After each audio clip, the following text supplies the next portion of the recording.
आज जूता के हम ब्रांड एम्बेसडर हैं, पहने के चप्पलों ना रहे हमरा लगे। चप्पल पहने के ना रहे, जूता के ब्रांडिंग करी हम। अब सोच लो, तेरा 25 जना के दिन है। सब कलाकार से लेके कुछ यूट्यूबर लोग बुझाते जे बाप रे बाप अभी खत्म करके दम माने खत्मे कर देवे के। अरे जा बुर्बक कहीं के, जितना तू लोग ऊर्जा हमरा के खत्म करे में लगाओ तरह, उतना सब जना मिल के अपना अपना जीवन खातिर लगा देता तो शायद कुछ भला हो जाए तरह लोग के। लेकिन बस के नहीं के तरह लोग के, ऐसे मेहनते ना हुई।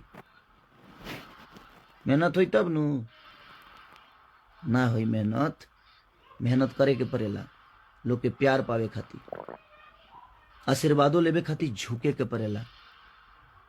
तारा लोग के तो आशीर्वाद लेवे आई ना। ऐसे तू लोग तो तारा लोग हाँ हाँ कर बोलो, तू जीवन में माइक लेके पकड़ पकड़ करत रह बोलो कुछ है, पर कौनो बात ना। हम देखा तनी कि का तू लोग उखाड़ेला हमार, हम यही बानी। भगवान रूपी जनता भी देखता जे हर आदमी मिल के खेसारी के घेर ले ले एकदम। महाभारत ना है, कलयुग है।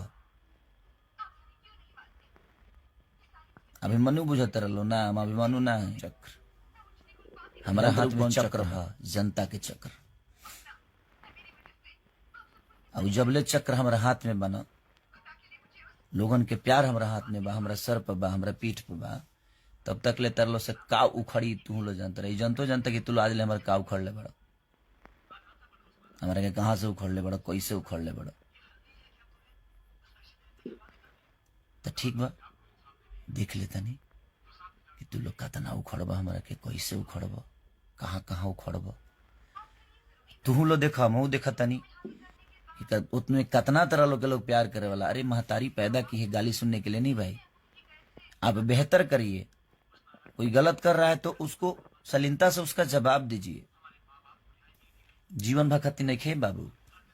2 महीना 3 महीना 4 महीना हो गए, 3-4 महीना और ही होई, चाहे साल भर हो, चाहे 2 साल हो, तो का हो जी उसे।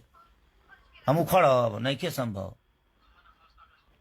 बाप रे पैक पैक पैक पैक उखाड़ देनी सा, उखाड़ देनी सा, उखाड़ दे घेवड़ा देनी सा।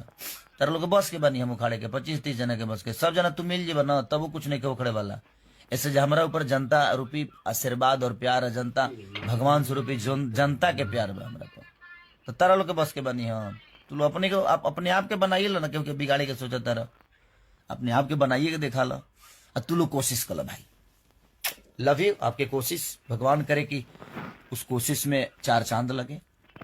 अजय हमरा के बर्बाद करे के कोशिश